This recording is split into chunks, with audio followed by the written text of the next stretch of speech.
Hello दोस्तों, नमस्कार। GS with प्रेम की यूट्यूब चैनल पे आप सभी का स्वागत है। तो जैसे कि आप लोग जानते हैं, जीके जीएस की रिवीजन सीरीज आप लोगों के बीच में चल रही थी भारतीय भूगोल की। तो पिछले पिछले वीडियो में हमने लक्षद्वीप, अंडमान निकोबार द्वीप समूह के बारे में, आज के बारे में पढ़ा था और द्वीपों के बारे में पढ़ा था, भारतीय तटरेखा के बारे में पढ़ा था। आज हम शुरुआत करेंगे अपवाह तंत्र से। जी हाँ, आप लोग फटाफट हमारी इस क्लास से जुड़ जाइए और यह आपके जितने भी एग्ज़ाम हैं, चाहे वो किसी भी स्टेट के हों, चाहे किसी भी मतलब स्टेट के हों या सेंट्रल लेवल के एग्ज़ाम हों, उसमें आपका अगर जीके जीएस का पोर्शन पूछा जाएगा तो आपका यहाँ से 70 से 80% कवर हो जाना है। तो आप लोग हमारी इस वीडियो से बने रहें। चलिए शुरुआत करेंगे आज के इस क्लास को। पहला देखेंगे अपवाह तंत्र। जी हाँ, आज हम अपवाह तंत्र के बारे में पढ़ेंगे। तो अपवाह जिसको ड्रेनेज बोलते हैं, निश्चित वाहिकाओं, नदी नाले आदि के माध्यम से जल प्रवाह को ही अपवाह कहते हैं। यहाँ नदी नाले और आदि के माध्यम से जो जल प्रवाह होता है उसे अपवाह कहते हैं। अपवाह तंत्र की बात करेंगे तो ड्रेनेज सिस्टम जो है, वाहिकाओं के जाल को अपवाह तंत्र कहा जाता है। जी हाँ, वाहिकाओं के जाल को अपवाह तंत्र कहा जाता है, इसे आप लोग याद रखेंगे। भारतीय अपवाह तंत्र की बात करेंगे तो हिमालयी अपवाह तंत्र और प्रायद्वीपीय अपवाह तंत्र। यहाँ हिमालयी अपवाह तंत्र और प्रायद्वीपीय अपवाह तंत्र, जिसमें आपका हिमालयी अपवाह तंत्र में आपका सिंधु नदी तंत्र, गंगा नदी तंत्र और ब्रह्मपुत्र नदी तंत्र। जी हाँ, सिंधु नदी तंत्र, गंगा नदी तंत्र और ब्रह्मपुत्र नदी, तो ये हिमालयी अपवाह तंत्र के अंतर्गत आते हैं। अगला हम लोग देखेंगे सिंधु नदी तंत्र की बात करेंगे। जी हाँ, सिंधु नदी तंत्र की यहाँ पर देखेंगे सबसे पहले तो सिंधु नदी तंत्र जो कि हिमालयी अपवाह तंत्र का हिस्सा है। तो यहाँ देखेंगे सिंधु नदी को, इसका उद्गम जो है कैलाश पर्वत श्रेणी के बोखरचू निकट एक हिमनद से होता है। जी हाँ, सिंधु नदी का उद्गम जो है कैलाश पर्वत के बोखरचू के निकट एक हिमनद से होता है। कुल लंबाई की बात करेंगे तो 2880 किलोमीटर। जी हाँ, भारत में इसकी जो लंबाई है 1114 किलोमीटर है। जी हाँ, कुल लंबाई जो है 2880 किलोमीटर, भारत में 1114 है। यह भारत की हिमालयी नदियों में सबसे पश्चिमी नदी है। तिब्बत में इसका नाम सिंगी खम्बान या शेरमुख है। जी हाँ, सिंधु नदी का जो है तिब्बत में इसका नाम सिंगी खम्बान या शेरमुख है। दाएं तट की सहायक नदियों की बात करेंगे तो गिलगित, श्योक और काबुल। जी हाँ, गिलगित, श्योक या काबुल जो है ये दाएं तट की सहायक नदियाँ हैं। बाएं तट की बात करेंगे तो बाएं तट की सहायक नदी जो है पंचनद है, सतलुज है, ब्यास है, रावी है।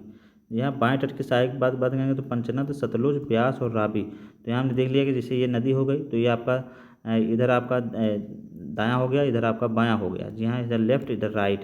तो यहाँ हम देख सकते हैं कि दाएं तट की जो सहायक नदियाँ हैं, जी हाँ, दाएं तट की हो गई गिलगित हो गई, श्योक हो गई, काबुल हो गई। इधर आपका पंचनद हो गया, सतलुज हो गया, ब्यास हो गया, रावी हो गया। तो ये आपके बाएं तट की नदियाँ हो गई। चेनाब हो गई और झेलम हो गई और जास्कर हो गई। तो ये इसकी बाएं तट की नदियाँ ज़्यादा हैं। सतलुज, ब्यास, रावी, चेनाब, झेलम, जास्कर ये आपकी बाएं तट की हैं। गिलगित, श्योक, काबुल जो है दाएं तट की हैं। या कराची के पूर्व में अरब सागर में गिरती हैं, इसे भी आप लोग याद रखेंगे। अगला हम लोग देखेंगे, अब झेलम नदी के बारे में चर्चा करेंगे। जी हाँ, झेलम नदी जैसा कि आप लोग जानते हैं बहुत महत्वपूर्ण नदी है। इसका उद्गम जो है पीर पंजाल श्रेणी के बेरीनाग झरने से होता है। जी हाँ, झेलम बेरीनाग। जी हाँ, बेरीनाग, नाग को झेलना आसान नहीं है, तो इसी तरह भी आप याद करके सकते हैं कि बेरीनाग झेलम नदी से। सहायक नदी की बात करेंगे तो किशन गंगा। जी हाँ, किशन गंगा की सहायक नदी है। चिनाब नदी के संगम से, चिनाब नदी के संगम से निकलती है। प्रमुख तटीय शहर जो है इसका श्रीनगर है। जी हाँ, यह झेलम नदी के तट पर जो है श्रीनगर स्थित है, इसे आप लोग याद रखेंगे। झेलम नदी जो चिनाब नदी के संगम से होकर गुजरती है, इसे आप लोग याद रखेंगे। अगला देखेंगे चेनाब नदी। चेनाब नदी की बात करेंगे, इसके उद्गम की बात करेंगे तो यह जो है हिमाचल प्रदेश के चंद्र और भागा। जी हाँ, चेनाब से चंद्रा और बा से भागा। तो यहाँ देख सकते हैं चे से चंद्रा, बा से भागा। तो चंद्रभागा के मिलन से यह जो है चेनाब नदी इसका उद्गम होता है।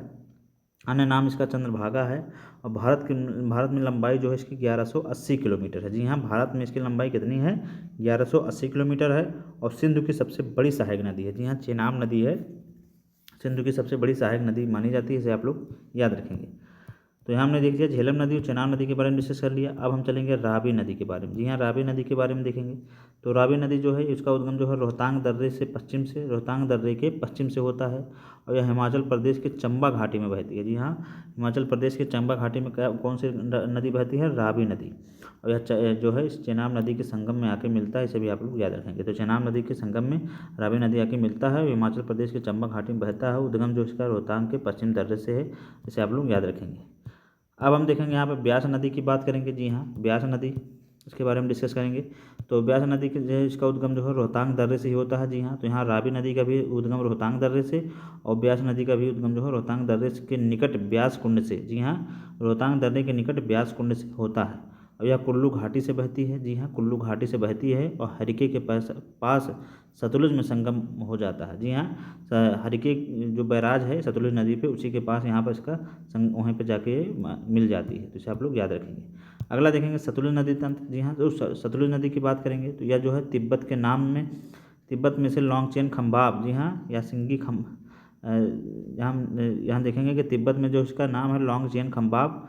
उद्गम की बात करेंगे तो मानसरोवर के निकट राक्षसताल से, सतलुज नदी जो है मानसरोवर के निकट राक्षसताल से निकलती है। इसे आप लोग याद रखेंगे। और सिपकिला के पास भारत में प्रवेश करती है। जी हाँ, सिपकिला दर्रा जो है हिमाचल प्रदेश में, वहीं पर यह प्रवेश करती है भारत में। और पूर्ववर्ती नदी का उदाहरण है। जी हाँ, सतलुज नदी जो है हमारी पूर्ववर्ती नदी का उदाहरण, इसे अभी आप लोग याद रखेंगे। तो यहाँ हमने देख लिया कि जो है पूर्ववर्ती नदी का उदाहरण, इसे आप लोग याद रखेंगे। अगला देखेंगे अब गंगा नदी तंत्र की बात करेंगे। जी हाँ, हमने सिंधु नदी तंत्र के बारे में देख लिया, उनके नदियों के बारे में डिस्कस कर लिया। अब हम गंगा नदी तंत्र के बारे में पढ़ेंगे। तो सबसे पहले देखेंगे पूर्ववर्ती अपवाह का उदाहरण है ये। जी हाँ, पूर्ववर्ती उपवाह का कारण, इसे अभी आप लोग याद रखेंगे। पूर्ववर्ती का अपवाह कारण है और भारत का सबसे बड़ा अपवाह तंत्र का निर्माण है। जी हाँ, जो है ये गंगा नदी तंत्र जो है पूर्ववर्ती अपवाह का उदाहरण है। भारत के सबसे बड़े जो है अपवाह तंत्र का निर्माण करता है और इसे आप लोग ज़रूर याद रखेंगे। तो यहाँ हमने देख लिया कि हमने पहले सिंधु नदी तंत्र पढ़ा, अब यहाँ पर हम गंगा नदी पढ़ रहे हैं। और गंगा नदी में सबसे देखा कि पूर्ववर्ती अपवाह का उदाहरण है ये, भारत में सबसे बड़े अपवाह तंत्र का निर्माण करती है।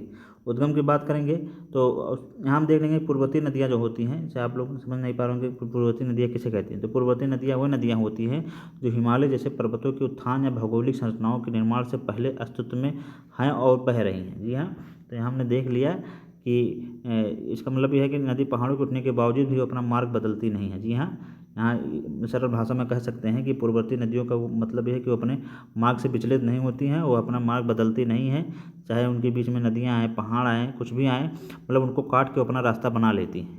तो इसमें इस तरह की नदियाँ मतलब ये पूर्ववर्ती नदियाँ कहलाती हैं। जी हाँ, तो यहाँ आप पूर्ववर्ती नदियों से इसे समझ जाइएगा। और उसमें प्रमुख उदाहरण की बात करें जैसे सिंधु हो गया, ब्रह्मपुत्र हो गया, सतलज हो गया, कोसी हो गया, ये सब आपकी जो है पूर्ववर्ती नदियों का उदाहरण है। इसे आप लोग याद रखेंगे, हमारे एग्जाम में पूछा जा सकता है। तो आप समझ गए होंगे कि पूर्ववर्ती अपवाह किसे कहते हैं। पूर्ववर्ती अपवाह उसे कहते हैं कि वो चाहे पहाड़ी आए, चाहे कोई भी रुकावट आए या कोई भी आए, लेकिन वो अपनी जो है अपना रास्ता बदलती नहीं है, वो अपना रास्ता मार्ग नहीं बदलती हैं, उसे ही पूर्ववर्ती नदियाँ कहते हैं। अगला देखेंगे इसका गंगा नदी तंत्र की बात करेंगे तो इसका उद्गम जो है उत्तराखंड में गोमुख के पास गंगोत्री हिमनद से होता है। प्रारंभ में नाम इसका भागीरथी था। देवप्रयाग में अलकनंदा से मिलन के बाद गंगा कहलाती है और हरिद्वार के मैदानी भाग में प्रवेश करती है। कुल लंबाई की बात करेंगे तो 2525 मीटर, भारत की सबसे लंबी नदी। बाएं तट की सहायक नदियों की बात करें तो रामगंगा, गोमती, घाघरा, गंडक, कोसी, महानंदा। जी हाँ, बाएं तट की बात करेंगे तो रामगंगा, गोमती, घाघरा, गंडक, कोसी, महानंदा। तो ये इसकी जो है बाएं तट की सहायक नदियाँ हैं। दाएं तट की बात करेंगे तो यमुना, सोन बंगाल की खाड़ी में गिरती हैं। अन्य नाम की बात करेंगे तो पद्मा और मेघना। दाएं तट की सहायक नदियाँ यमुना और सोन बंगाल की खाड़ी में गिरती हैं। अन्य नाम की बात करेंगे तो पद्मा और मेघना। तो इसे आप लोग याद रखेंगे। अगला हम देखेंगे पंचप्रयाग की बात करेंगे। जी हाँ, पंचप्रयाग तो विष्णुप्रयाग जो है अलकनंदा धौलीगंगा, अनंतप्रयाग जो है अलकनंदा नंदाकिनी, कर्णप्रयाग जो है अलकनंदा पिंडार, रुद्रप्रयाग जो है अलकनंदा मंदाकिनी, देवप्रयाग जो है अलकनंदा और भागीरथी। यहाँ से हमारे एग्जाम में जरूर क्वेश्चन बनते हैं, इसे आप लोग जरूर 1-2 बार देख लीजिएगा। फिर से हम लोग देख लेते हैं विष्णुप्रयाग जो है अलकनंदा और धौलीगंगा को मिलाकर, विष्णुप्रयाग जो है अलकनंदा और धौलीगंगा, नंदप्रयाग जो है अलकनंदा और नंदाकिनी, तो यहाँ नंदा से नंद को हम जोड़ सकते हैं। कर्णप्रयाग की बात करेंगे तो अलकनंदा और पिंडार। जी हाँ, कर्णपिंड, तो यहाँ कर्ण को पिंडार से जोड़ सकते हैं। रुद्रप्रयाग की बात करें तो अलकनंदा और मंदाकिनी, तो रुद्र से मंदा जो मंद है। देवप्रयाग जो है अलकनंदा और भागीरथी जो है देवप्रयाग से संबंधित है, इसे आप लोग याद रखेंगे। यहाँ से हमारे एग्जाम में बहुत ज़्यादा क्वेश्चन बनते हैं, इसे आप लोग जरूर देखेंगे। अगला हम जो देखेंगे यमुना नदी की बात करेंगे तो इसका उद्गम जो है यमुनोत्री हिमनद के बंदरपुंछ श्रेणी से। जी हाँ, यमुनोत्री नदी का उद्गम जो है यमुनोत्री हिमनद के बंदरपुंछ श्रेणी से होता है। दाएं तट की सहायक नदियाँ की बात करेंगे तो चंबल, सिंध, बेतवा, केन। दाएं तट की जो सहायक नदियाँ हैं चंबल, सिंध, बेतवा, केन हैं। गंगा की सबसे पश्चिमी एवं सबसे लंबी सहायक नदी की है ये। और बाएं तट की सहायक नदी की बात करेंगे तो हिंडन, रिंद, सेंगर, बरोड़ा। जी हाँ, तो ये बाएं तट की सहायक नदियाँ हैं, ये दाएं तट की सहायक नदियाँ हैं। तो यमुना नदी हो गई है और उसके दाएं तट की जो है नदियाँ में चंबल, सिंध, बेतवा, केन हो गई। बाएं की बात करेंगे तो हिंडन, रिंद, सेंगर और बरोड़ा। और उसका उद्गम जो है यमुनोत्री हिमनद से होता है। गंगा की सबसे पश्चिमी सबसे लंबी सहायक नदी है, इसे आप लोग याद रखेंगे। अगला हम लोग देखेंगे चंबल नदी की बात करेंगे तो इसका उद्गम जो है जाना पाँव पहाड़ी विंध्य श्रेणी से होता है, खड्डों का निर्माण करती है और उत्तर प्रदेश की इटावा और के यमुना में विलीन हो जाती है। जी हाँ, चंबल नदी जो है उत्तर प्रदेश के इटावा के यमुना में विलीन हो जाती है, इसे आप लोग याद रखेंगे। अगला हम लोग देखेंगे अब गंडक नदी की बात करेंगे। जी हाँ, गंडक नदी का जो उद्गम है हमारे नेपाल हिमालय से होता है और पटना के निकट सोनपुर में गंगा में मिल जाती है। गंडक नदी जो है नेपाल हिमालय से इसका उद्गम होता है और पटना के निकट सोनपुर गंगा में मिलन हो जाती है, इसे आप लोग याद रखेंगे। घाघरा नदी की बात करेंगे। जी हाँ, घाघरा नदी जो कि इसका उद्गम जो है मापचा चुंगो हिमनद से। जी हाँ, मापचा चुंगो हिमनद से घाघरा नदी जो है उसका उद्गम स्थल है। बिहार के छपरा के गंगा में संगम में मिल जाती है। जी हाँ, बिहार के छपरा में गंगा में मिल जाती है। सहायक नदियों की बात करेंगे तो तिला, सेती, बेरी, शारदा। तिला, सेती, बेरी, शारदा ये इसकी सहायक नदियाँ हैं। तिला, सेती, बेरी, शारदा। तिला, बेरी, सेती, शारदा। तिला, बेरी, सेती, शारदा, तो ये इसकी सहायक नदियाँ हैं घाघरा की, इसे आप लोग जरूर याद रखेंगे। अगला हम लोग देखेंगे कोसी नदी की बात करेंगे। जी हाँ, कोसी नदी ये भी एक पूर्ववर्ती नदी का उदाहरण है।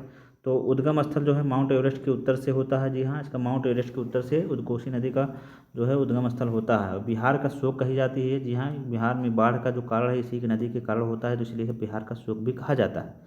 और मार्ग बदलने के लिए सबसे प्रसिद्ध है ये। जी हाँ, मार्ग बदलने के लिए प्रसिद्ध है ये। पूर्ववर्ती नदी का उदाहरण है ये। बिहार के भागलपुर गंगा में मिलन है ये। जी हाँ, ये पूर्ववर्ती नदी का उदाहरण है। बिहार के भागलपुर गंगा में इसका मिलन होता है, तो इसे आप लोग याद रखेंगे। तो यहाँ हमने देख लिया कि बिहार के भागलपुर गंगा में इसका मिलन होता है, तो इसे आप लोग याद रखेंगे। अगला देखेंगे रामगंगा नदी की बात करेंगे। जी हाँ, रामगंगा नदी की बात करेंगे तो यहाँ पर उद्गम इसका जो है गढ़वाल की पहाड़ियों से होता है। जी हाँ, गढ़वाल की पहाड़ियों से रामगंगा नदी और उत्तर प्रदेश के नजीबाबाद में मैदान में ये प्रवेश करती है और कन्नौज के निकट गंगा में मिल जाती है। कौन सी रामगंगा नदी कहाँ मिलती है? कन्नौज के गंगा नदी में, इसे आप लोग याद रखेंगे। दामोदर नदी की बात करेंगे। जी हाँ, दामोदर नदी जो कि उद्गम स्थल का छोटा नागपुर पठार है। जी हाँ, छोटा नागपुर पठार छत्तीसगढ़ झारखंड में पड़ता है, आप लोग जानते होंगे। और भ्रंश घाटी में बहती है, बंगाल का शोक इसे कहा जाता है। जी हाँ, एकदम। और हुगली में इसका मिलन होता है। मुख्य सहायक नदी की बात करेंगे तो बराकर नदी इसकी प्रमुख सहायक नदी है, इसे आप लोग याद रखेंगे। अगला हम लोग देखेंगे अब यहाँ पर शारदा सरयू नदी की बात करेंगे। जी हाँ, शारदा सरयू नदी जो कि उद्गम स्थल का मिलाम हिमनद नेपाल हिमालय। जी हाँ, शारदा नदी का जो उद्गम स्थल कहाँ है? मिलाम हिमनद नेपाल हिमालय में है। भारतीय नेपाल सीमा पर बहती है और नेपाल में इसका नाम गौरी गंगा। जी हाँ, शारदा सरयू नदी का नाम गंगा नेपाल में क्या है? गौरी गंगा है। और अन्य नाम की बात करेंगे तो काली और चाइक। जी हाँ, काली और चाइक, इसे आप लोग याद रखेंगे। अगला देखेंगे सोन नदी की बात करेंगे। जी हाँ, सोन नदी जो कि उद्गम स्थल अथल अमरकंटक पठार से है और अमरकंटक पठार के उत्तरी किनारे पर जलप्रपातों का निर्माण। अमरकंटक पठार के उत्तरी किनारे पर जलप्रपातों का निर्माण। पटना के पश्चिम में आरा गंगा से मिलन और गंगा के दाएं तट की सहायक नदी है। जी हाँ, गंगा के दाएं तट की सहायक नदी है, इसे आप लोग याद रखेंगे। यहाँ हमने देख लिया कि ये हमारी सोन नदी हो गई। अब हम देखेंगे महानंदा नदी की बात करेंगे। जी हाँ, महानंदा नदी जो कि गंगा के बाएं तट की सहायक नदी है और उद्गम स्थल का दार्जिलिंग पहाड़ियाँ हैं। जी हाँ, महानंदा नदी गंगा के बाएं तट की सहायक नदी है। उद्गम स्थल की बात करेंगे तो दार्जिलिंग पहाड़ियाँ पश्चिम बंगाल में गंगा में मिल जाती है, तो इसे आप लोग याद रखेंगे। गंगा की ये बाएं तट की सहायक नदी है, इसे आप लोग याद रखेंगे। तो हमने यहाँ सिंधु नदी तंत्र और गंगा नदी तंत्र के बारे में पढ़ लिया। अब हम ब्रह्मपुत्र नदी तंत्र के बारे में पढ़ेंगे। तो ब्रह्मपुत्र नदी के तंत्र के बारे में देखेंगे तो इसका जो उद्गम है हमारा चेमा युंगडुंग ग्लेशियर हिमनद जो कि कैलाश पर्वत श्रेणी में मानसरोवर झील के निकट है, वहाँ से होता है। अपवाद क्षेत्र की बात करेंगे तो अरुणाचल प्रदेश और असम में। बाएं तट की सहायक नदियों की बात करेंगे तो दिबांग, जिसे सिकांग भी कहा जाता है, लोहित, बूढ़ी दिहांग और धनसिरी, ये बाएं तट की। ये आपका जैसे ब्रह्मपुत्र नदी हो गया तो ये बाएं तट की आपकी दिबांग हो गई, लोहित हो गई, बूढ़ी दिबांग हो गई, धनसिरी हो गई। दाएं तट की सहायक नदियों की बात करेंगे तो यहाँ सुबनसिरी, कामेंग, मानस, संकोश। कामेंग, सुबनसिरी, मानस, संकोश। जी हाँ, कामेंग, सुबनसिरी, मानस, संकोश, तो इसके दाएं तट की सहायक नदियाँ हो गई। अन्य नाम की बात करेंगे तो सांगपो अरुणाचल प्रदेश में दिहांग, तिब्बत में से सांगपो के नाम से, अरुणाचल प्रदेश में दिहांग नाम से ब्रह्मपुत्र नदी को जाना जाता है, इसे आप लोग याद रखेंगे। और असम में जो है ब्रह्मपुत्र और बांग्लादेश में से जमुना के नाम से जाना जाता है। तो यहाँ हमने देख लिया कि तिब्बत में सांगपो के नाम से, अरुणाचल प्रदेश में दिहांग और सिहांग के नाम से, और असम में ब्रह्मपुत्र नाम से तथा बांग्लादेश में जमुना के नाम से इसे जाना जाता है। ब्रह्मपुत्र नदी की जो है बांग्लादेश में पद्मा गंगा में मिलती है, इसे आप लोग याद रखेंगे। गंगा और ब्रह्मपुत्र मिलकर विश्व के सबसे बड़े डेल्टा सुंदरवन डेल्टा का निर्माण करते हैं, इसे भी आप लोग याद रखेंगे।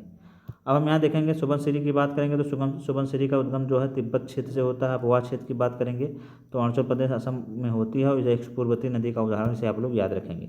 सुबनसिरी नदी का उद्गम तिब्बत क्षेत्र से, पोहा क्षेत्र अरुणाचल प्रदेश असम पूर्ववर्ती नदी का उदाहरण से आप लोग याद रखेंगे।